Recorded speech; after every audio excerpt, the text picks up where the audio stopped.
Why me? Ah, here I am. I'm here. How are you? I'm here in the car. I'm alone. It's Tuesday. I had to move my car. I didn't move it in the morning. I had a Wednesday spot, so I didn't have to move it. But now, it's the afternoon, and I did have to move it back. So we're here with the move back, moving the car from one side of the street to the other.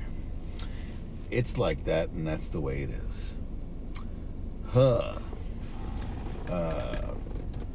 hope everyone's having a lovely mid to late February Tuesday afternoon. My only consolation is that it is no longer super dark in the car, and then once our joyous daylight savings kicks in, it'll be lovely and daylight again when I have to sit in the car for this fantastic nonsense that we call alternate side talking. So, how are you, non-existent watchers? Let's see, what's new? I've been putting my foot back in the video editing world. Did a little project in Final Cut Pro X, or 10. I should have had just the number 10. Funny Apple namers. But I fucking hate that program. It is like building a ship in a bottle.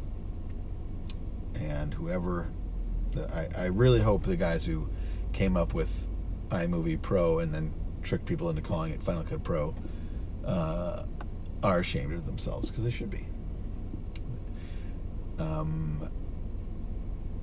Against my best judgment, I keep going back to Final Cut X in order to do small projects. Now, I have currently Adobe Premiere, which I have been slowly learning. It's more of a traditional nonlinear video editing system, but and it makes sense. The way you import bins and the way you import files and whatever. The problem is that Final Cut Pro is good at some things, and one of the things it's good at is bringing video in and just being able to use it right away without having to transcode it or do other things. It just plays the video and it edits the video and it outports the video. It's very straightforward. For doing very straightforward things, it's fine. But I want to learn Adobe Premiere Pro. I keep going back to Final Cut in order to try to force myself to learn it. Now, I was just trying to do a tutorial in lynda.com, and if you want to learn software, you don't want to pay someplace a ton of money, and you're motivated to teach yourself the software, lynda.com is fantastic. And most people probably don't know this, but your local library may have access to the lynda.com library, and all you need is your lynda.com or your local library card in order to get this fantastic service. But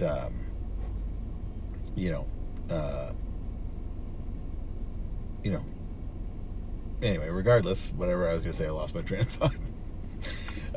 So I was doing the tutorials on lynda.com through the Brooklyn Library.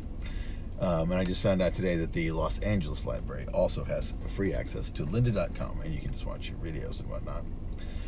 So anyway, yeah, you can. I was like, I've got to figure out.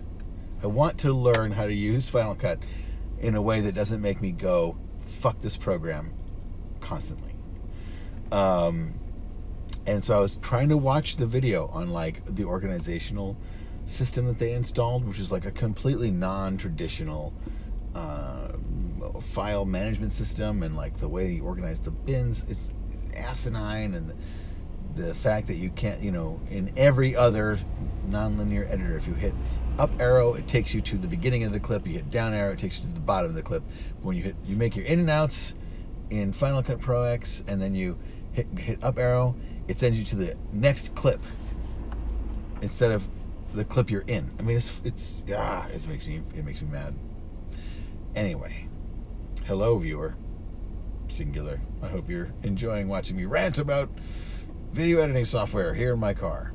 As you may know, I'm stuck in this car due to New York City's absurd rules about street cleaning.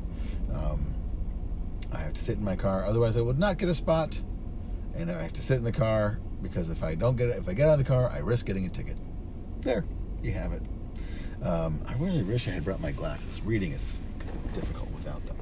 Anyway, so I've been editing, and but literally I tried to watch a video about the organizational file structure of Final Cut Pro, and I fell asleep at my desk. And that's what happens whenever it happens. Oh, well, I'm glad that you enjoy. So yes, as I was saying, if you have Final Cut Pro or Premiere, lynda.com is a great way to learn about video editing. And I really like it because although a lot of the videos are boring, you know, like you can download the files and follow along with the exercises. I have trouble doing that myself. I have to be working on something that I want to be working on. So I'll watch the video on editing and be kind of like forward, skipping the person being like, well, you can see that we've got some excellent videos here. Go to the bin project and select donut. Highlight donut, select an in and out, and enter. Luckily for me, I have enough history in video editing that I'm sort of like, yes, I know. Come on, quick. Now, the one skill I regret not, I was having sort of a moment of regret. Which one does? And it was about in like, I don't know, late, right around the turn of the 2000s. I had learned how to build DVDs back when DVDs were a thing. Something I wish I had pursued, because at the time it was sort of a novel skill. And at one point I actually knew how to make like, you know, semi-intricate DVD menus, because the language of DVDs is a super gross and arcane thing. At first you actually had to type in the code for, like, you know, what makes the DVD go back and forth, what makes a highlight. And then I learned DVD Pro from Apple, which actually was a really great and powerful DVD building system. Yeah, it's also very boring. But something I regret not having gotten into. Of course, it would be semi-obsolete skill now, since no one uses DVDs or Blu-rays anymore. Occasionally we get a Blu-ray and we toss it into the old PlayStation, whatnot. But yeah, it's, you know, and it looks great. But people prefer to stream through the services instead of actually owning the media these days. What has this world come to? Yeah, I don't know. So anyway, yeah, I literally, my entire life, if I sit down to do something that I don't have a vested interest in, it's kind of like I just will fall asleep. Yeah, it is sad to think about it, especially because, you know, I still cling. I'm not a hoarder, but I know people who are hoarders, and, you know, but I still have like DVDs that people bought me, or series that I thought I would want to have on DVD, you know, Monty Python. I have all these weird, I forget what it was called, that weird kind of expose series that Michael, what's his face, did. But they, you know, and I bought things that I thought, well, people, I have like all the John Waters movies on film. None of this is surprising. But yeah, there's a guy in our building where we live who threw out all his CDs over the course of like 2 weeks, maybe 2 years ago, where like I'd go to the garbage and there'd be all these CDs, and I'd be like, oh snap, look at all these CDs, and I would take them, and then I'd be kind of like, I don't know if I really need these. Or what am I doing with these? You know, I have some of them in the car here. You know, when I was, you know, here's the Trojan Dub box set, Jamaican R&B, like all these kind of like obscure Trojan box sets that I was like, oh, that's awesome. And occasionally I throw them in the car because we still have a CD player in our car. And our car doesn't have like Apple CarPlay or whatever that's called. So if I want to play up some music off my phone, I have to do a series of complicated cable maneuvers and whatnot. But yeah, like I got all these CDs, and then I was kind of like, I don't even have a CD player. None of my Macs have CD players. The PC I built, I mean, the CD player on my PC may have been used 3 or 4 times, and now the tray doesn't open unless you use a paper clip. And who has a paper clip? Fudge. Anyway, it's yeah, it's kind of nuts to think about that kind of thing. But yeah, so this guy was upstairs. He's been he was a bachelor forever. Now he has a mystery baby. I don't know. I'm not getting into that. I know it's exciting, the drama, the mystery, but he got rid of all his CDs. Then over the course of a month, he got rid of all the books in his house. I don't know if he had just had a giant bunch of books. I mean, this guy gets packages delivered on the regular of new shit all the time. But he, yeah, whoa, that car came close. Oh, of course, the handicappers. No, of course I'm kidding. Yeah, so like that, and then that became a thing in the neighborhood. Like you just saw piles of books everywhere. People just getting rid of their books. Yeah, if you look at my apartment, which you can't and don't try, but if you look at my apartment, you know, I have a giant wall of books and I still have like old VHS cassettes. Part of that is because a lot of them are like movies that I made as a child that were on VHS or when I was in film. But and at one point I digitized almost everything except for one tape which stopped working, which is kind of like a moment. But let me see. Let's see if I can read what you wrote there. Oh.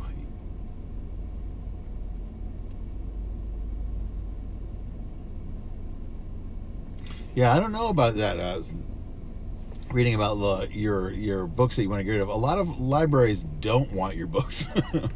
You'd think that they would, you know, but they don't.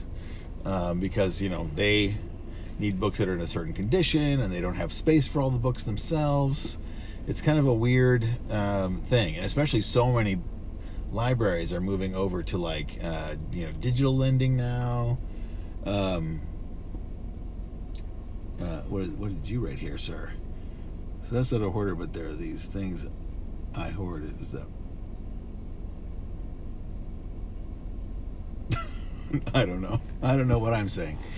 I was literally asleep until like 5 minutes before I started this recording. So it was like, you know, this sitting in the car show is a literal flying by the seat of my pants endeavor. So if I'm incoherent, I don't know. Yeah, but I'm not a hoarder. My mother. Let's talk about my mother. No, my mom has just never been a big thrower away of things. So I do tend to keep things maybe longer than I need to, or sometimes someone will give me something and I remember there are some things people have given me where I've been like, it's like, or someone will give me something and then I'll be like, I'm gonna throw this shit out, and I'll be like, well, what if they have an inheritance for me, but I had to have kept the one thing that they gave me, which is this dumb book of old cartoons. Now, of course, this is a mental illness. But I've gotten over that. But like other things, like, you know, I read like this is outing myself as a certain type of weird nerd person, but like I read the entire Harry Dresden book series, the Chicago Noir Wizard. Let me turn this light on. Does that help? Yeah, it gets a little bit better now that it's dark.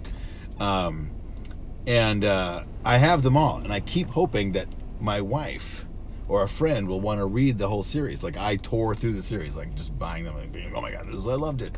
And then but no one wants to. So I'm holding on to these books. And I have all the Halo novels and all the other things. Except I think I got rid of the Forerunner series because those books super sucked.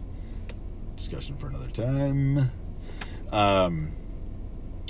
Man. Oh, well, that person with a Tesla just drove by. They're going to have a hard time finding parking right now. It is too late. But yeah, so I've got a lot of old books from film school. A lot of good those did me. And, you know, some other weird antiquated books on like animation and whatnot. But, Clive Cussler novels. Yeah, I think I've have I read any of them a second time? That's a good question.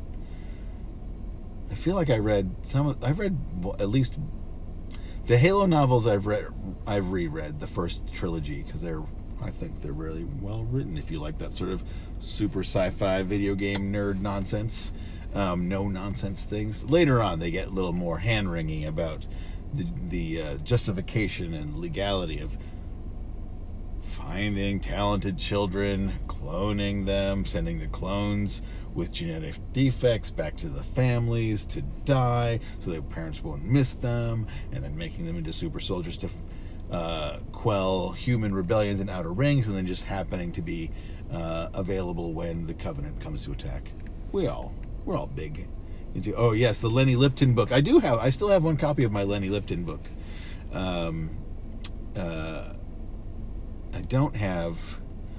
I have another film book that someone left at my house that was actually for them, but with an inscription to them about filmmaking.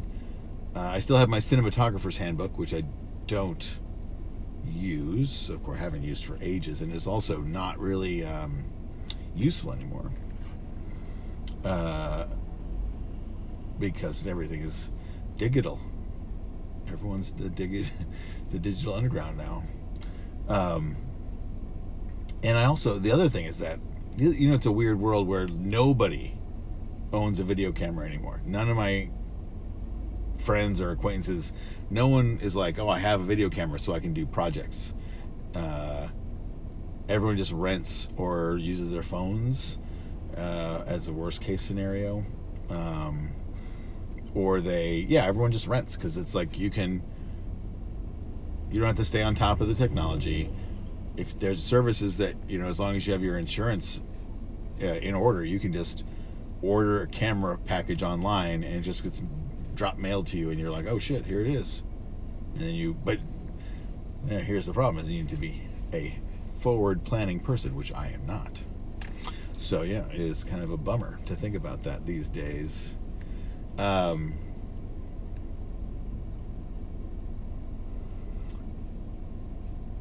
Well, my former coworker,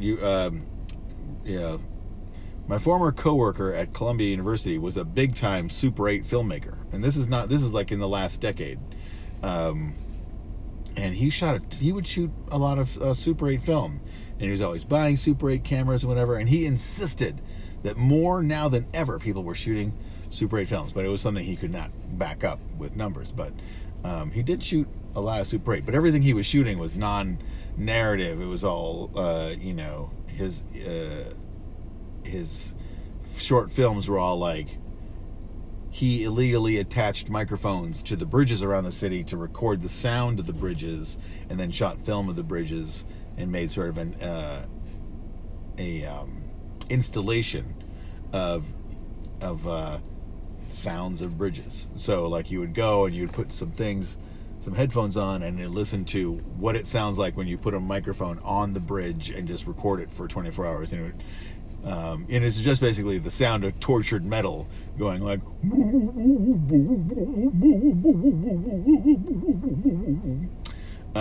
which has its charm in the independent film world. What else? Well, I mean, I was like that. He got caught attaching the microphone to one of the bridges, I think, and was given shit. He had some run-ins with the police doing things that, then he would have to have an argument with them about whether or not what he was doing was sound in this post 9/11 world, fucking with government city infrastructure. I mean, even though it was really just attaching a clamp with a microphone to a thing. He did also try to record the sound of the Gowanus Canal, which is one of the most polluted waterways in the nation. And interestingly, so he made this sort of waterproof microphone housing and he put it in there. And interestingly, if you find this interesting, he was able to hear Polish radio when he put the microphone into the canal. There was some sort of weird conductivity. It was probably an unshielded wire, but I always thought that was kind of an interesting side effect of his recordings. Yeah. Anyway.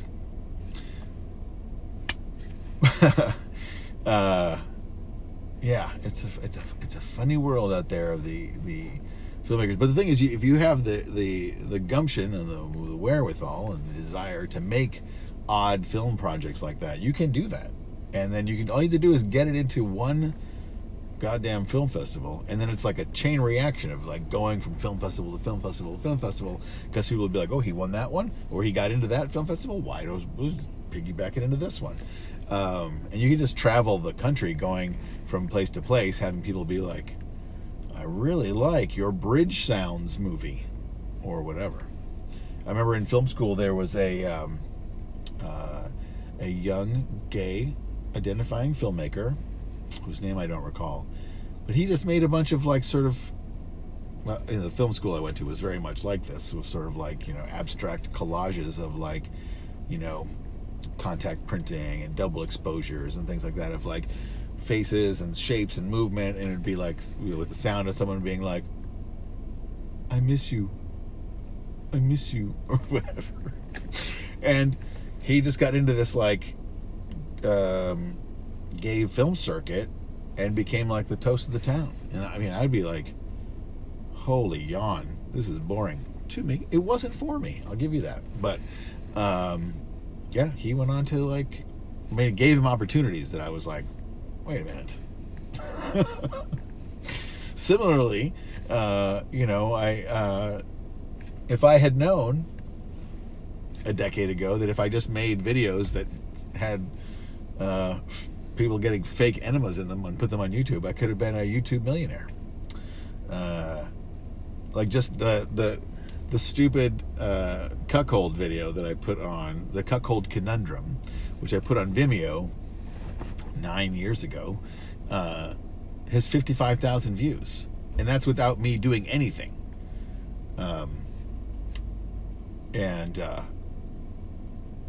And so I just put it on YouTube because I noticed the video that I have from when I was in college, like at 19 or 20 years old, that I shot in this hospital, and then in the description, it has that I get killed with an enema, has 147,000 views, and unmonetized. And then the other video I have another video where I was just like, what? Oh, the Pokemon Vor video.